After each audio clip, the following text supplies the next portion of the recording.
All right, we're going to get started. We don't have monitors this morning, but we are televised, so we are going to get started. With that, I will call the Ramsey County Board of Commissioners of June 27th to order. Roll call, please. Fredum. Here. McGuire. Here. Moran. Here. Ortega. Aye. Reinhardt. Here. Zhang. Here. And Maras Castillo. Here. Please join me in the Pledge of Allegiance. I pledge allegiance to the flag of the United States of America and to the republic for which it stands, one nation, under God, indivisible, with liberty and justice for all. I'm going to turn to Commissioner McGuire for our land acknowledgement this morning. Commissioner McGuire. Thank you, Madam Chair. It's my honor to read the land acknowledgement.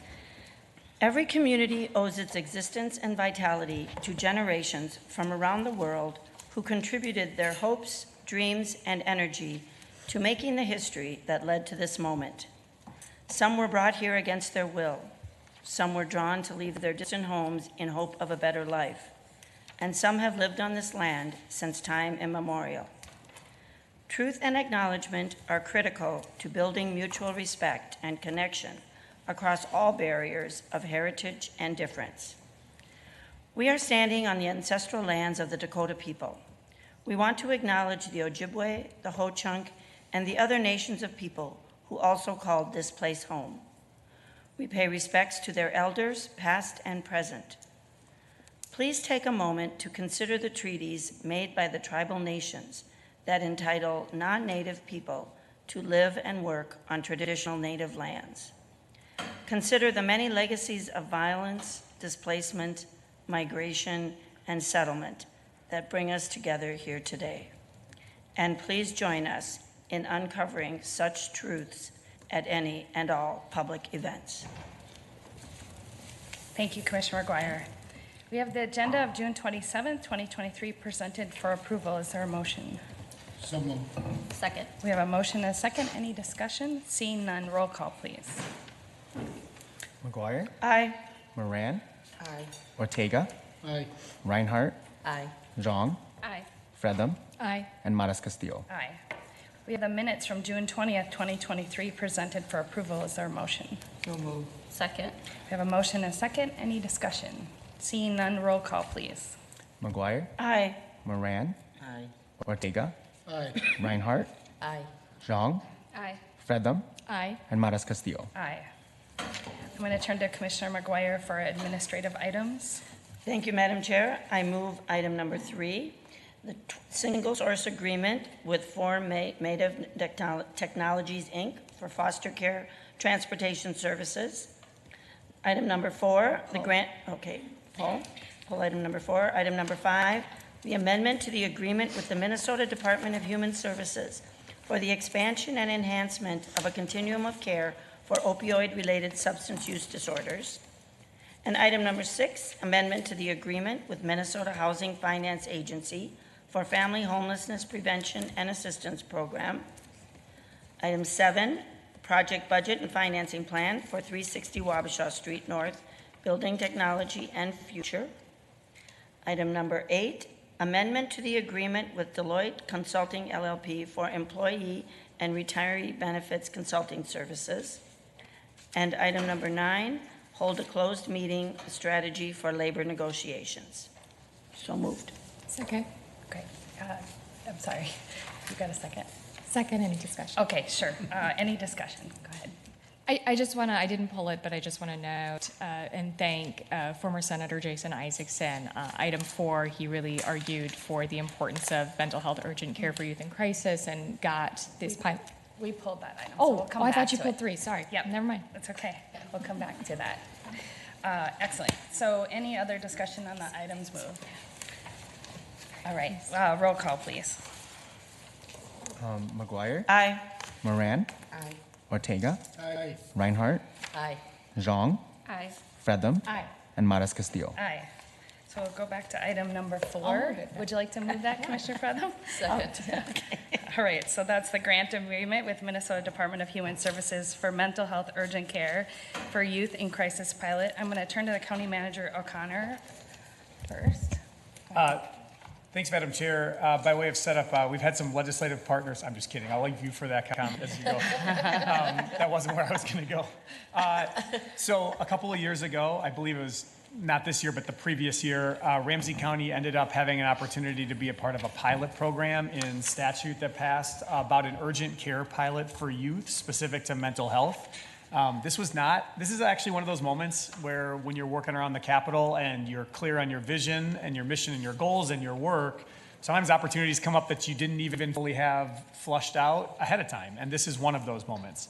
And so this was an opportunity presented to Ramsey County. We were the only county in the state offered the pilot opportunity. We had to opt in by a certain day. And like all projects, we wanted to be thoughtful on the front end to ensure that if we said yes, we would deliver on the work as outlined. And so over the year, we evaluated the work, spent some time talking to Department of Human Services and community partners, ultimately said yes within the timeline of this project moving forward. And this is now the moment to move the project from that ideation phase into reality. And I'm going to ask if Division Director Wendy Ross could come up and maybe just say a little bit about her work to date on this project. Oh, and there's Sophia Thompson as well. Sorry, there you are, Sophia. You guys sit on opposite sides, and I can only see one way at once. But if the team could come up, it would be very helpful. Just give us a sense of maybe where we've been over the last year and share a few comments here. This is an exciting moment for the team, and we're really happy to hear a little bit more about the work that you've taken on. Division Director Thompson. Good morning, and Commissioners.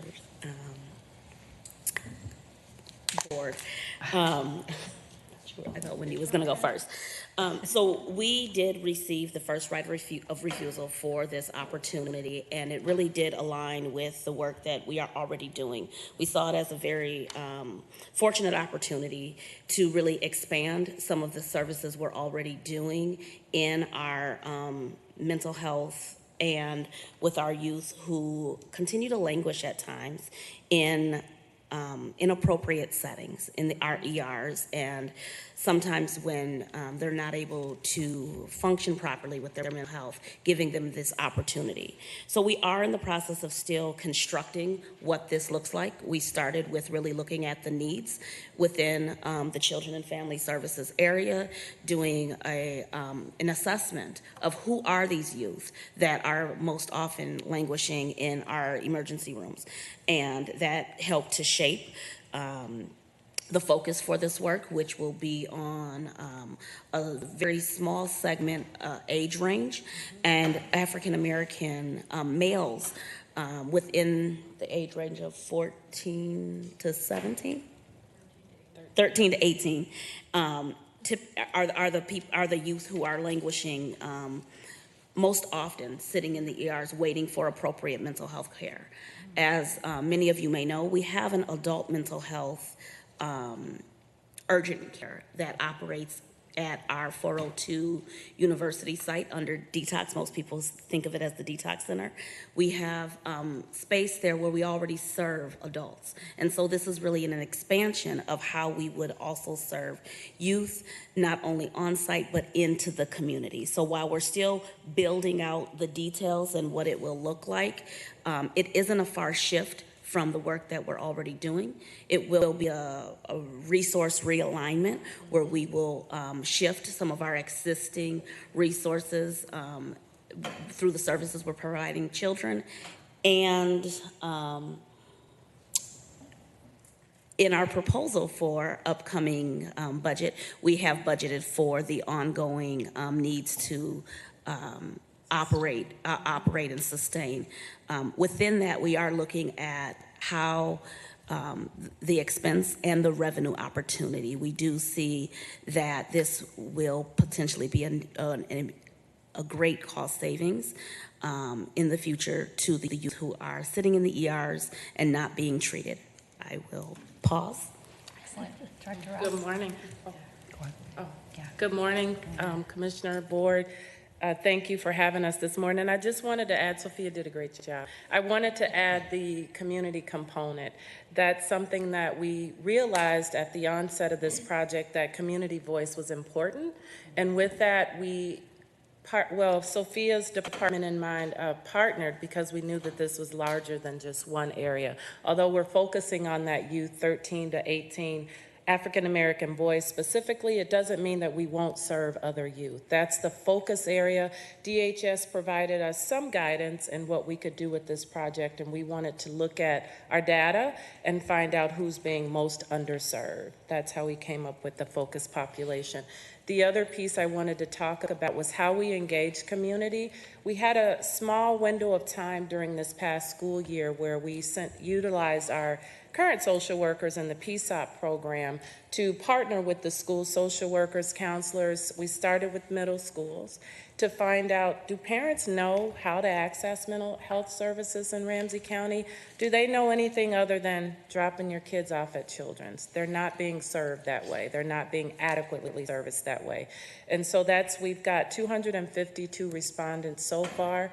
The plan is to do community engagement in this process every quarter.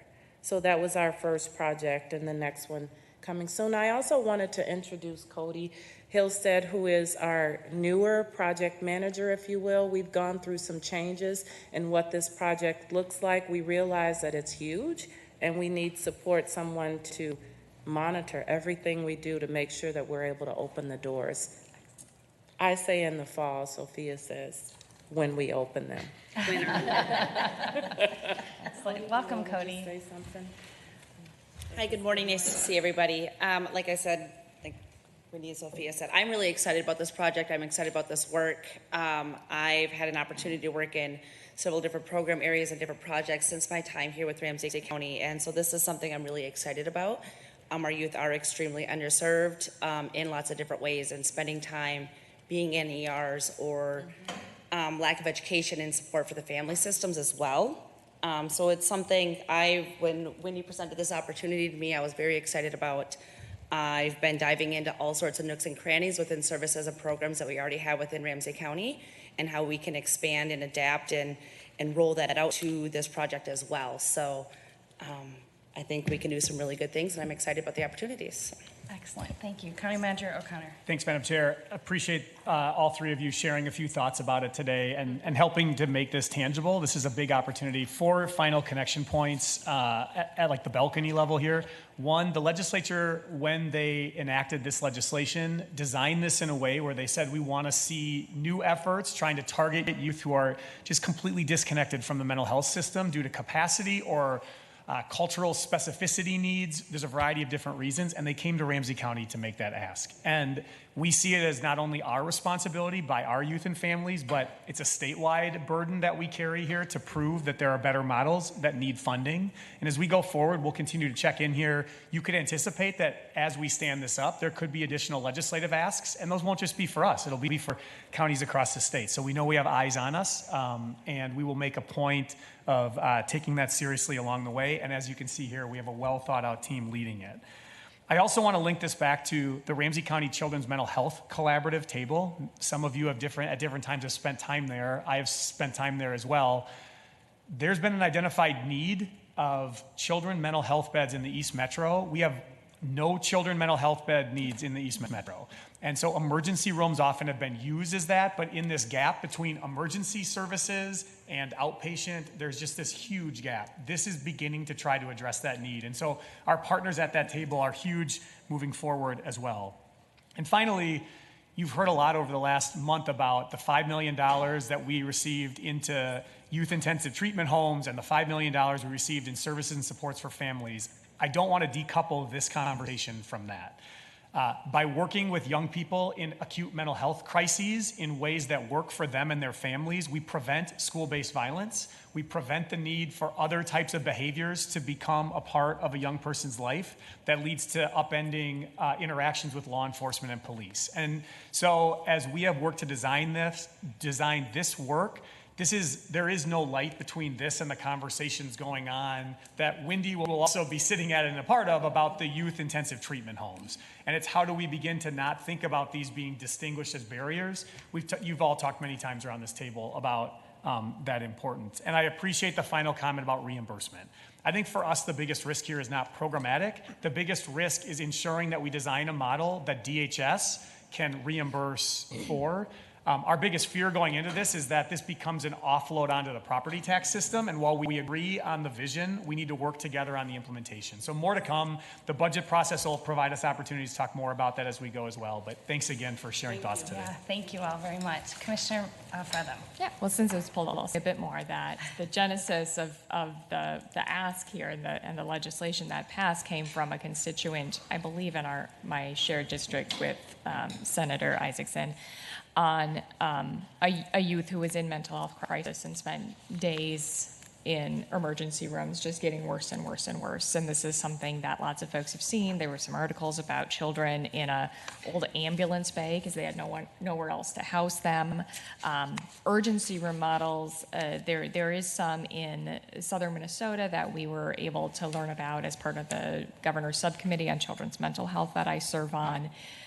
Senator Isaacson took this on, became very passionate about children's mental health in his last term, and really fought for this. And when it looked like it was going to die, he reached out and said, is this someone else? Someone needs to be willing to do this. Is Ramsey County willing to do this? And we were able to step up, and I really appreciate staff stepping up and being willing to try that, and Senator Isaacson's advocacy for this essential need in our community. Excellent. Thank you, Commissioner Fredham. All right, with that, roll call, please. McGuire, Aye. Moran, Aye. Ortega, Aye. Reinhardt, Aye. Zhang, Aye. Fredham, Aye. and Maras Castillo. Aye. And now we'll go to County Connections. County Manager O'Connor. Thanks, Madam Chair. I have a list here today, so I'll move quickly through each item. Please, if anyone needs me to slow down, let me know. I want to give a shout out to government relations. I had mentioned this a few weeks ago was coming up, but there was a virtual brown bag listen and learn last week for staff on the 2023 legislative session and wrap up. So this was focused on our employees, which is not a session that we've run in the past. I want to give a shout out to the government relations team for working hard to do that. There was a lot about hearing how Ramsey County and other counties fared in the session, especially on funding front. Obviously, staff care deeply about that, both as service delivery providers and also thinking about the health of our organization. Other hot topics, cannabis, transportation, taxes, health and human services were discussed at length as well. There were more than 50 employees that tuned in to be a part of that conversation. And so it was a good baseline of learning and an opportunity for folks. It was recorded. We'll make sure it's up online as well. But as we try to work to make sure everyone's aware of the work happening around here so that on any given day you are the advocate for the organization, this was a really nice one.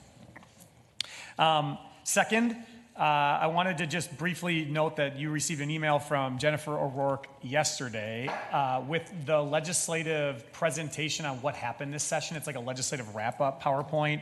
If you didn't see it, just please make a point of finding it in your inbox. We used that presentation yesterday at the Joint Property Tax Advisory Committee meeting. It's been used at the Ramsey County League of Local Governments, but it's a really nice summary of what happened during this legislative session and where are we going to go as we move ahead. I want to invite Pat and Lena, if you want to come with them, you should do that too. Okay, she's going to wave to you from the side. Well played, well played. So I have the honor today of getting to announce on behalf of Deputy County Manager Karen Francois that Pat Chapman has been selected as the director of the County Assessor's Office at the end of the process. And so I wanted to congratulate you, Pat.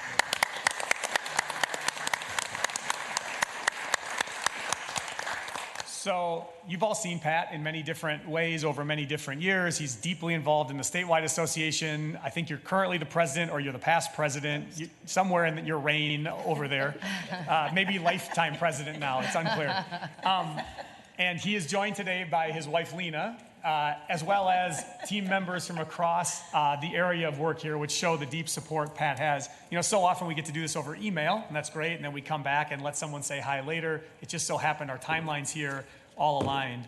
The thing I wanted to share, I was thinking of what was I going to say for Pat this morning. You've all seen his work in action. You're going to see him during the budget process.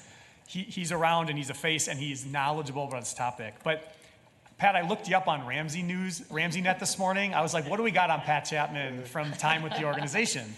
And only about a month ago, Pat was an IPR Shining Star. So there's a process by which peers and colleagues can nominate others in their own area or somewhere else as a Shining Star and submit it. And Pat was recently nominated. And I found this, and I was like, this is a great example, though, of leadership in action and why one of the many reasons why, in addition to the knowledge we sometimes see, you got the job. So I wanted to share just 2 paragraphs. Pat's nomination is long overdue. He's a natural leader. He's a reason why the assessor's office is a great place to work, supportive to each individual staff member and simultaneously to the entire team. He's fostered a department culture where collaboration is encouraged, resulting in much mutual respect between staff. He's very approachable. He builds confidence in each staff member so they can be their best. Pat has an infectious can-do attitude and has the unmatched depth of knowledge the department needs and appreciates. Assessing can be complicated. He wears many hats but balances his many responsibilities adeptly and deftly, yet still makes time to guide us all. Speaking on behalf of the entire team, these are just some of Pat's qualities that make the assessor staff enjoy their work, their coworkers, and what makes the department a great place to work, learn, and grow. He is not only a shining star, he is our northern star. Wow. And so, sometimes you can't say it better. And Pat, I want to say thank you for the work you put in every day. That says a lot. When other people say that about you, it says a lot about your work, and it says a lot about the quality of the team you work with every day. And I know you have strong feelings that are the same back toward them. And our community deserves the best, and I believe we are getting that through the organization you have helped to build and are now leading. And I'll give you the last word. Well, now that I'm all choked up and can hardly speak, that nomination was very important to me. My staff nominated me, specifically Judy Lazar, in her elegant words. Eloquent, I used the wrong word. I'm just a little taken aback. It's very humbling to be named the director of this great shop of great assessors. I started here 2007 as a real estate appraiser 1. I've been through the whole process, growing in assessment with Ramsey County. I love working for Ramsey County. I love growing here. I want to thank Deputy County Manager Francois for this opportunity. I want to thank the board for the confidence in the opportunity. Ryan, I want to thank you for having the confidence in me. My wife has been very supportive through this whole process. It's just been great. So my staff, the county, residents of the county, I'm eager and excited to move the office forward, look at the opportunities and the challenges we have to grow, and I'm really excited and really thank everybody for this opportunity. Congrats again, Pat. Congrats. Thank you.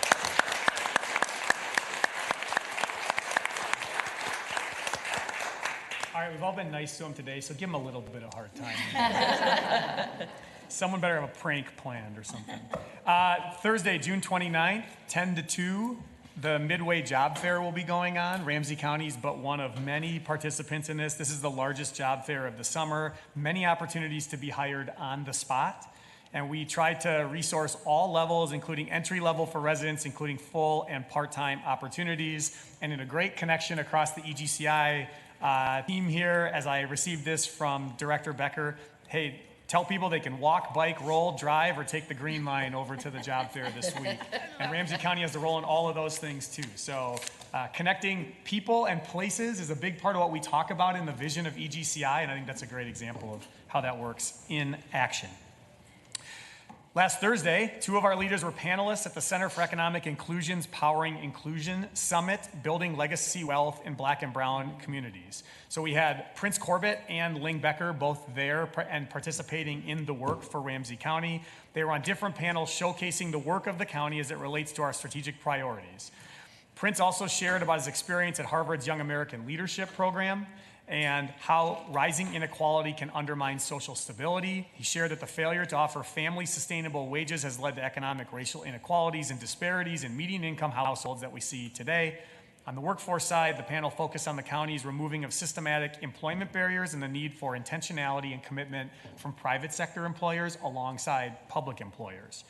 As you all know, we have an ongoing relationship with the Center for Economic Inclusion since they were founded in 2017, and they are the nation's first Black, woman-founded and led organization dedicated exclusively to strengthening public and private civic infrastructures and collective capacity in our region.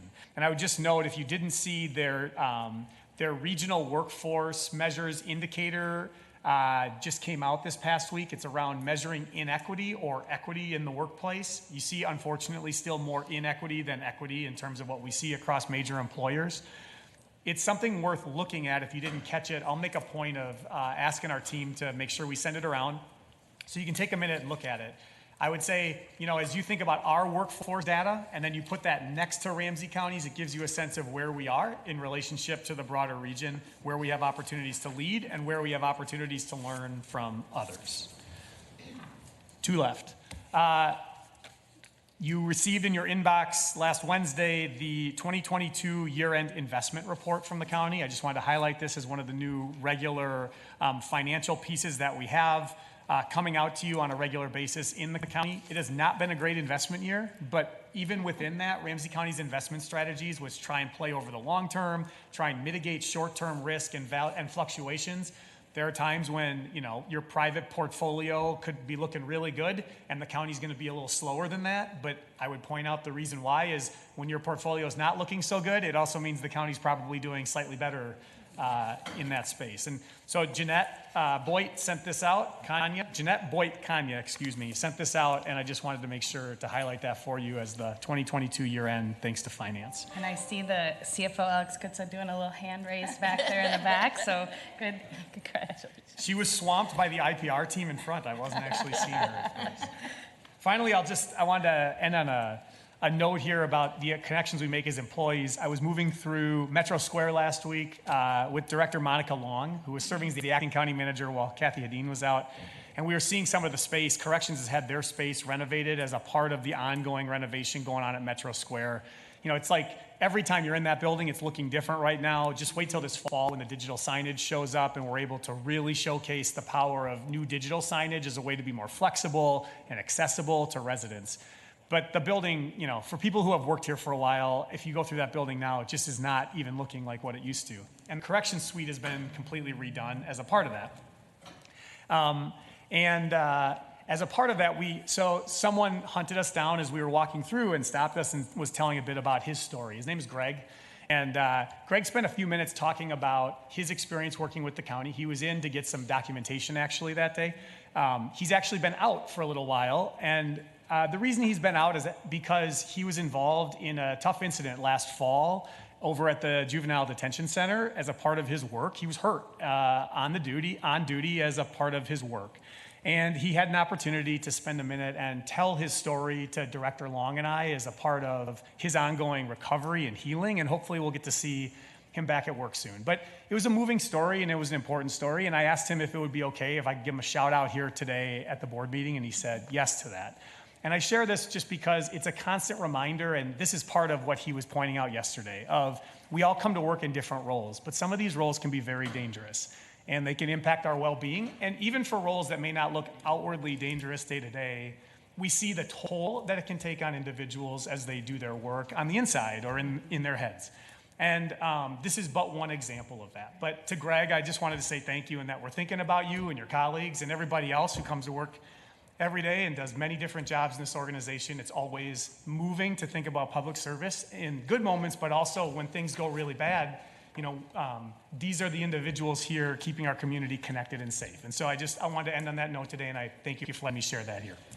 Thank you, County Manager O'Connor. I'm going to go to outside board and committee reports, and I'll start with Commissioner Ortega. Thank you, Madam Chair. Commissioner Ortega, before I'm going to interrupt you for a minute because I see the assessors team is leaving, and I just wanted to make a comment to you all before you rush out. I just want to say thank you to your team. It's another example of folks we don't always get to see, especially not in orange blazers. So it's good to see you all in street clothes. But I often get calls from people about tax assessments, right? And we always hear the complaints.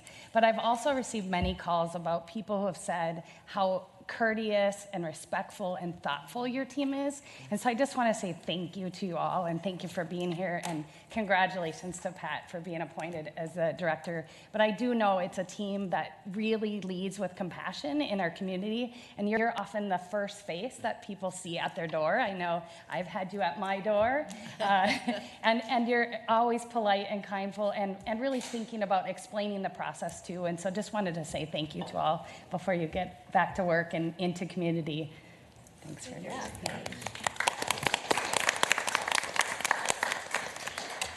right, thank you, Commissioner Ortega. Thank you, Madam Chair. Just want to give a shout out to the St. Paul Foundation annual celebration. St. Paul Foundation funds the St. Paul Ramsey County Leadership Program. I attended that back in the mid-'80s, one of the first classes, and it's a place where especially young citizens of our community could learn about the different aspects of their city, their county, government, and others, and business and so forth. But it has grown very much more diverse over the years from when I attended. I think I was maybe the only one in my class at that time. And now it's great to see that there are it is such a diverse crowd. The other thing is that there's had good discussion at the table regarding there are a lot of folks that want to come back to work in the business sector. They want to come back. Staying at home was okay for a while, but now I get that feedback that they're anxious to come back, and that's a good sign for us because we want our downtowns to thrive. So kudos to the St. Paul Foundation work in this area. Great, thank you, Commissioner Ortega. Commissioner Fretham.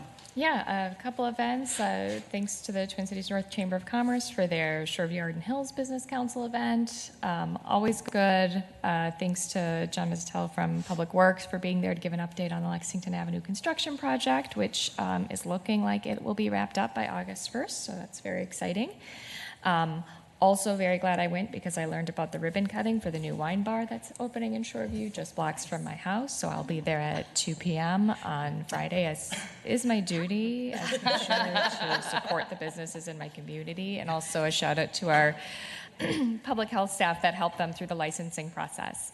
I did have a crafting with Commissioner event at the Ramsey County Library in Shoreview last week, always looking for new ways to interact with constituents. It was fun. I want to thank the folks who came out.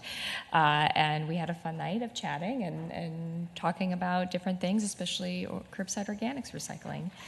And then finally, we had our Northeast Youth and Family Services annual board meeting, elected new officers, said goodbye to some folks coming off the board, approved some new board members. Glad to have Arden Hills rejoining the NYFS group. And just noting that our new executive director has been working very hard to staff up and to get folks open. And we do have immediate openings at NYFS for youth seeking mental health support. So if you get questions from constituents about that, that's an organization you can refer to. They're also making some changes with their day treatment program, and there are a few day treatment programs in Ramsey County that are closing, so it is a harder and harder a service to find, but NYFS is trying to expand our programs, so that's another opportunity there as for folks looking for youth mental health supports.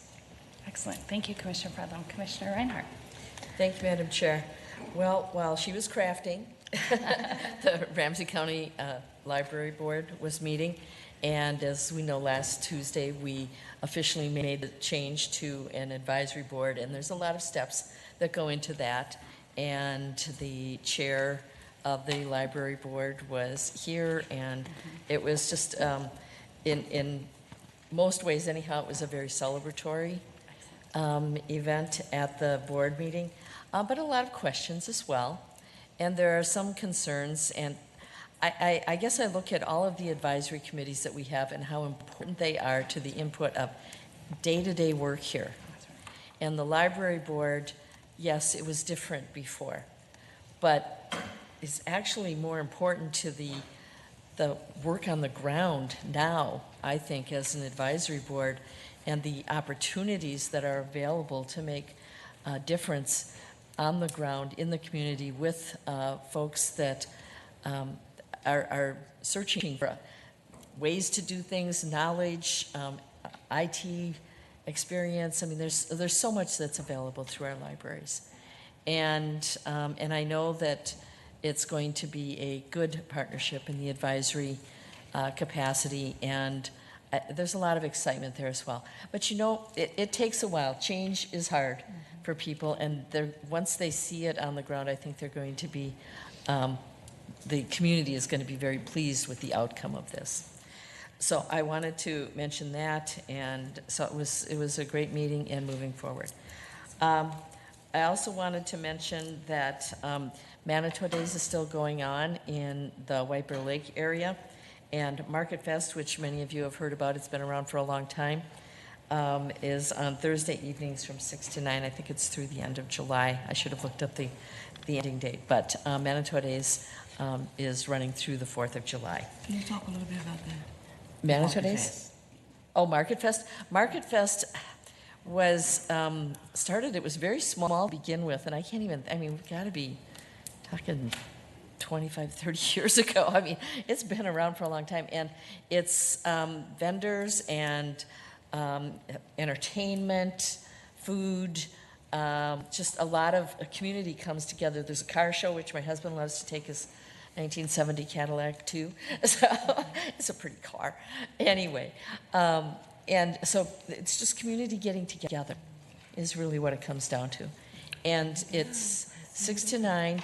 It is just there is a lot of people, there's a lot of activity, and just people having community together is really what it comes down to. I know that North St. Paul has a similar event, but it's the car show. But again, it's community coming together. But Market Fest has been around for quite some time. And it kicks off with Manitou Days, which is the annual event celebrating the community. I also was on jury duty last week, but I didn't actually get called because I think primarily because it was a short week with Juneteenth and the celebration of the holiday, but there was no court that day, so it was a short week anyhow, and so the calendar hadn't been very full in anticipation of that. So I didn't get to serve on a jury, but I think that, again, it's something that is, I have done it in the past, and it's something that is an honor and something that is, I know a lot of people look at it as, oh my gosh, I got jury duty, but it's really something that is about, again, you giving back to the community and to your peers. So I was happy to be on jury duty, but to get a chance to do the actual work. And finally, I will just give, and I know that they're in Omaha, but my sister-in-law got married this weekend, and we were in Omaha for that, and it was absolutely beautiful. Family and friends, what could be better? Exactly. Thank you, Commissioner Reinhardt. Commissioner Moran. Thank you, Madam Chair. A couple of things. I am a part of the bail reform group, and so last week we held a bail reform pre-trial research and policy meeting, which is to discuss Ramsey County bail reform work, pre-trial research, legislative funding, and where there could be some synergy in how it all fits into potential future policy reform and investment in community, along with community trusted leaders and organizations to reduce crime, to address behavior and mental health, and to create better outcomes for youth from re-entering, as they re-enter communities across Ramsey County. But it's really is how we can look at bail reform and not have someone sitting in jail because they cannot afford bail. And so there's a lot of research that's been going on the back end to try to figure out kind of like a point system that really aligns with the work that we do around JDC in our youth. So that's come together, and hopefully within the next few months that we will have some type of model that we can begin to utilize or do some testing within the system. And that is definitely a partnership that we have, that we need to have in partnership with the Sheriff's Office, because that's his area. I also had a meeting with a group called Elders. It's an Elders Mentoring Program.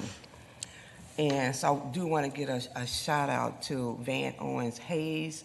Nancy Riley, Mary Kay Murray Boyd, Joyce Thompson, Naida Presley, and Thomas Ellis, who over the last year and a half plus have come together to figure out what this can look like, and then bring their, this is like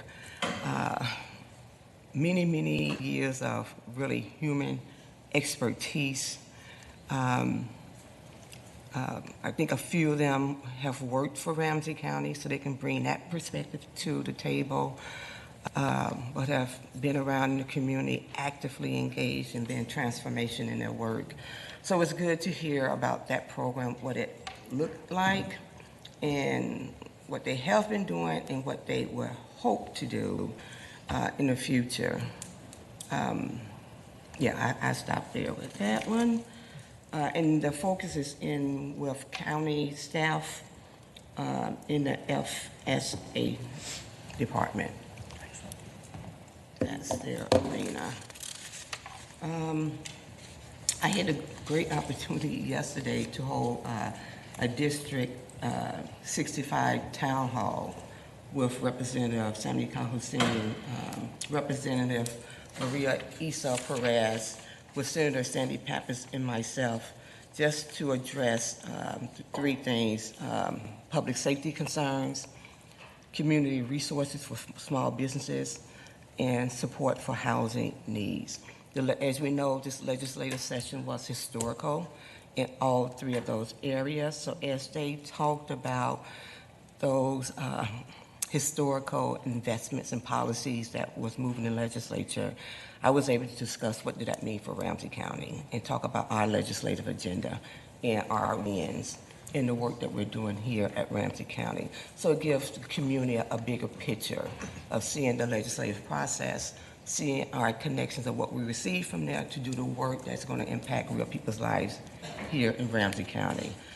Great turnout, along with some key staff folks from DEED and the BCA, in other areas, along with MEDA,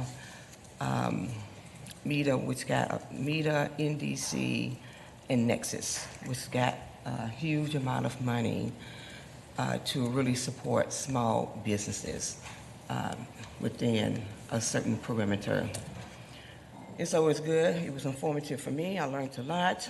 I'm hoping community members were able to learn a lot, but also ask those tough questions of the legislative body and myself about what did that mean for them. And that's it. Great, thank you, Commissioner Moran. Commissioner Zhang. Thank you. So speaking of the Ramsey County Children's Mental Health Collaborative, we did not meet this month, but we did get an executive report. And we heard that one of our longtime partners, True Tao Counseling, is going to close their doors.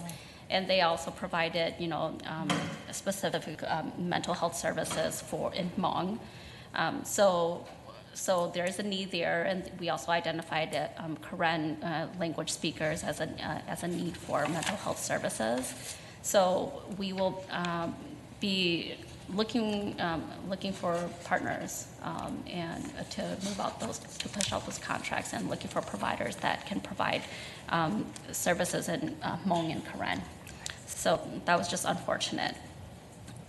The other one is I joined the statewide Community Health Services Advisory Committee as an alternate, and I also had an orientation, just a lot of big work around our state about moving all of our public health public health entities and moving work statewide together and using public health as prevention.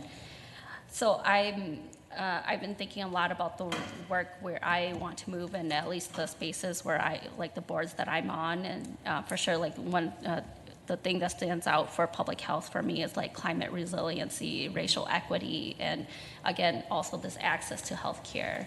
It's one thing to have health care, but it's also another to be able to access the care that you need to take care of your own health, and one way where you can connect with providers who understand, your cultural, your language, backgrounds and needs.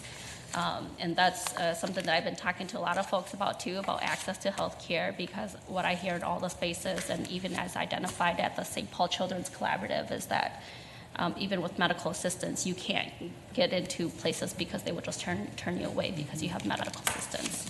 So I would say like those are big key issues that we can work upstream, and this is something that I've been talking with staff to do about moving. In addition, I just want to highlight this weekend we will be celebrating the Hmong Freedom Celebration or Festival. And I just want to give kudos and shout out to staff who have worked so hard on this. So Winona Yang from my office, and also Gao Yang from the county manager's office, working on this proclamation together. Since it will be for this weekend and we won't be meeting for another week, I will just share what the proclamation says so that everyone can hear. And also its significance, because I was just also having a conversation about like, what is a celebration that I look forward to, and this is definitely one of those that's as big as the state fair for any Minnesotan. So the proclamation reads, whereas Ramsey County is home to the annual Hmong International Freedom Festival hosted by the United Hmong Family, Inc., and whereas Ramsey County acknowledges and celebrates the profound social, economic, and cultural influence brought forth by the Freedom Festival, which has indisputably become a vital part of our community. And whereas 43 years ago, the inception of the Freedom Festival was rooted in the noble aspiration of fostering a harmonious union among Hmong Americans across the United States in the wake of their diaspora from Southeast Asia. And whereas the Freedom Festival supports local and family businesses with entrepreneurship and expansion of their businesses by offering opportunities for vendors to share a vast array of food and merchandise to thousands of spectators. And whereas the Freedom Festival plays a crucial role as an important resource center, allowing local agencies and nonprofits to create awareness of significant programs and resources available to individuals and communities. And whereas the Freedom Festival fosters community building and engagement by nurturing the arts and talents of hundreds of athletes and musicians, thereby strengthening cultural pride and identity. And whereas through hosting the Freedom Festival, the United Hmong Family, Inc. bolsters local and state economies by contributing $14 million in revenue to the state of Minnesota and $2 million in taxes. Now, therefore, be it proclaimed, the Ramsey County Board of Commissioners declares July 1st and 2nd of 2023 as the 41st Hmong International Freedom Festival in Ramsey County. Excited. Yeah. Thank you for sharing that. Just a side note to that, and a shout out to all the players and all the athletes. They take it very seriously, super competitive, and I know personally because once upon a time I played competitively too, and it's also referred to as the big dance. Yes. So that's where all the teams come. Like it's all self-organized by teams, and I played that like through high school and through college, and this was the big tournament across the state, across the United States. That's right. Yeah. Excellent. My son will be playing in the tournament. Oh, what sport? It's soccer. Nice. Yeah, so it's good.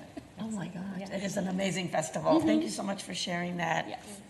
Commissioner Chung, because it's just, it's an amazing event for everyone. I mean, it's so great to go to that. That's So right. thank you. Commissioner Right here in our Meyer. backyard, yeah. Yes. So it's very close. Thank you, Madam Chair. A few things. Last week, I mentioned earlier, last week that I was going to be going to Washington, D.C. to make my NACO, my National Association of County Appointments. I'm still working on those. It's a process of finding the best person for the best position in our NACO committees, and it's been a really good process, so we're continuing on with that.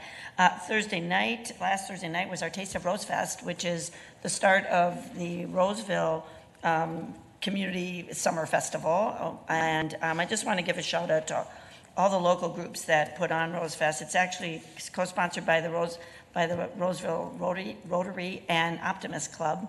And it's a shout out to all vendors, restaurants, beverage providers who contribute, their their food and drink to the event, and then the people that contribute to go to it, and it's just all given back to the community. It's a fundraiser for community events, so shout out for the Taste of Rose Fest.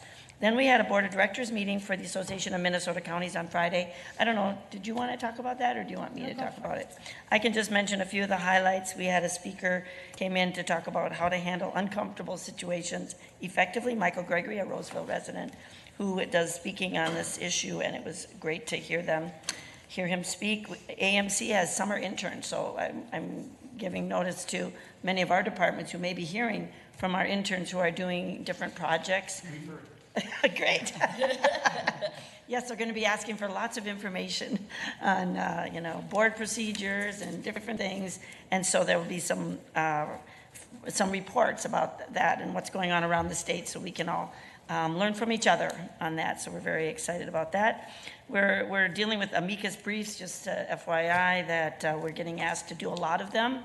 These are briefs that we filed to the courts to support another county and an issue area. They're costing us quite a bit of money, so we're debating whether we should do them or not. So that's in process. We had we are setting up a work group on tax forfeiture. Speaking of amicus briefs, which we filed with the Hennepin County case on tax forfeited land, that the money goes back to the person, not to the county.